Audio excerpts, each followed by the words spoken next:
సీతను ఎత్తుకెళ్ళింది రావణుడని తెలియకపోతే రాముడు ఎవరి మీద నుంచి సీతను తీసుకొస్తాడు?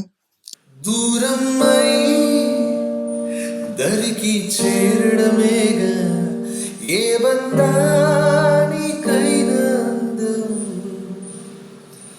దరికి తిరిగి రావడానికి లేదంట ఏ అంటం. అయినా దరికి రాకపోతే ప్రేమే లేదని దానికి అర్థం. అవసరమా నీకు ఏమ్మా నిన్ను కాదు అన్న ప్రేమ? నిన్ను కోరే ప్రేమ అయితే నిన్ను వదిలి వెళ్ళదమ్మా. ఓ నా నా నా నా నా